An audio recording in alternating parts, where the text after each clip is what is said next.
রাজনৈতিক সমস্যাগুলি কিন্তু ডায়ালগের মাধ্যমে সমস্যা সমাধান করতে হয়, আলাপ আলোচনার মাধ্যমে। কনস্টিটিউশনাল পলিটিক্স হচ্ছে আর্ট অফ কম্প্রোমাইজ। যে যত কম্প্রোমাইজ করতে পারবে তার সফলতা তার জন্য বয়ে নিয়ে আসবে। গণতন্ত্র প্রকৃতপক্ষে পুঁজির স্বার্থ রক্ষা করা হয়। অধ্যাপক ডক্টর নুরুল আমিন ব্যাপারী, যে বৈঠকের কথা আমরা বলছি সেই বৈঠকের দিকে পুরো বাংলাদেশ তাকিয়ে আছে। বাংলাদেশের রাজনীতির ভবিষ্যৎ আসলে অনেকটাই নির্ভর করছে কিনা এই বৈঠকের উপর, সেটি নিয়েও রয়েছে অনেক আলোচনা সমালোচনা। অনেকেই এই বৈঠককে ঘিরে বলার চেষ্টা করছেন যে এই বৈঠকে হতে যাচ্ছে আসলে বাংলাদেশের রাজনীতিকে ঘিরে এক ধরনের পরিপক্কতার মুহূর্ত।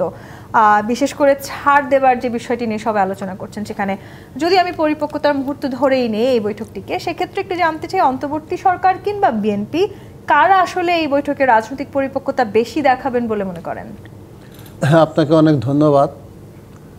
আসলে যে বিষয়টি নিয়ে আলোচনার সূত্রপাত হলো আজকে, আমি বলবো যে আলোচনাটি কালকেও সকালে হবে, এই ধরনের আলোচনা কিন্তু অনেক আগে হওয়া উচিত ছিল।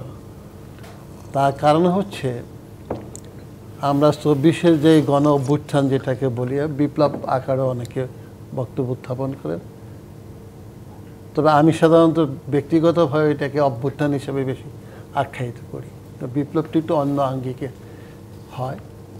তো এই সমস্যাটা আমরা দেখব শুরু হয়েছে কিন্তু ওই আপনার পতিত সরকারের বিপক্ষে যে সমস্ত দলগুলো ঐক্যবদ্ধভাবে অথবা বিচ্ছিন্নভাবে আন্দোলন করেছে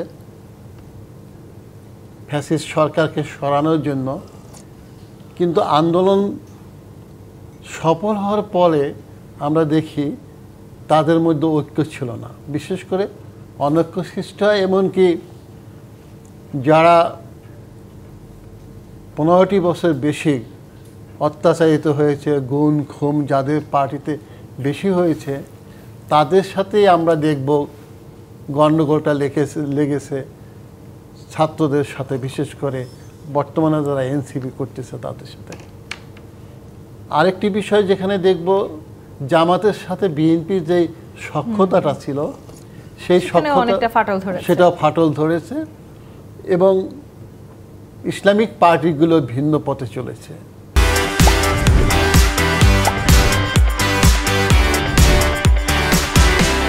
এরই ফলশ্রুতিতে আমরা দেখব বিএনপিও কিন্তু তার যেই আমার দৃষ্টিকোণ থেকে যেই পজিটিভ দিকটা নিয়ে অগ্রসর হওয়া উচিত ছিল একটি বড় পার্টি হিসাবে, সবচেয়ে লার্জেস্ট পলিটিক্যাল পার্টি বর্তমান মুহূর্তে বাংলাদেশে হচ্ছে বিএনপি এবং সবচেয়ে জনপ্রিয় পলিটিক্যাল পার্টি বর্তমান মুহূর্তে। কিন্তু ওই সময় থেকে আমরা দেখি ছাত্রদের যে বক্তব্য যে আমরা একটা জাতীয় সরকার করার জন্য বিএনপিকে আহ্বান জানিয়েছিলাম। আপনার এই প্রশ্ন সূত্র ধরে আমি বলতে চাই, সেদিন যদি বিএনপি বিজ্ঞতার পরিচয় দিত, তাহলে আমার মনে হয় এই বর্তমান যে পর্যায়ে একটা পলিটিক্যাল ডেডলক সৃষ্টি হয়েছে ওটা হতো না। কারণ এখন এই বৈঠকের মধ্যে দিয়ে কি আপনি স্যার মনে করছেন যে এই পরিপক্কতা দেখানোর যে সুযোগ এসেছে বিএনপির সামনে? এখানে আমি আসতেছি। ফলশ্রুতি হচ্ছে কি, বিএনপি তখন মেজর রোল প্লে করত এবং তারই বিশেষ করে সিদ্ধান্তগুলি বেশি বাস্তবায়িত হতো।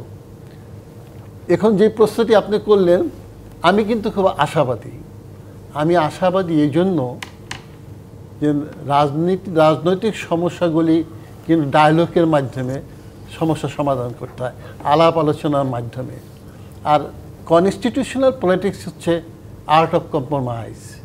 যে যত কম্প্রোমাইজ করতে পারবে তার সফলতা তার জন্য বয়ে নিয়ে আসবে। অ্যাট দ্য সেম টাইম দেশের জন্য ভালো হয় নিশ্চয়ই। আর যেই রাজনীতি নিয়ে আমরা আলোচনা করতেছি, এটা মাহবুবুল্লাহ ভাই পরে আরও ভালো বলবেন, এটা একটা বুর্জোয়া পলিটিক্স। যেটা গণতন্ত্র হচ্ছে প্রকৃতপক্ষে একটা বুর্জোয়া পলিটিক্স, পুঁজির উপর ভিত্তি করে পুঁজিবাদীদের রাজনীতি। এই গণতন্ত্র প্রকৃতপক্ষে পুঁজির স্বার্থ রক্ষা করা হয়। তা আমার এখানে তো ইন্ডাস্ট্রিয়ালিস্ট বুর্জোয়া প্রতিষ্ঠিত হয় নাই, যার ফলে এটা হয়েছে আপনার যে ধরনের পুঁজিপতি সৃষ্টি হয়েছে, এরা অর্থ পাচারকারী পুঁজিপতি বলেন। আমরা যেটা বলবো এরা কিন্তু দেশকে বেশি ভালোবাসে না। যেমন মার্কসও ঠিক। কিন্তু বলছে historically the bourgeoisie has played a revolutionary role, কারণ বুর্জুয়ারা পুঁজিপতিরা দেশপ্রেমিক।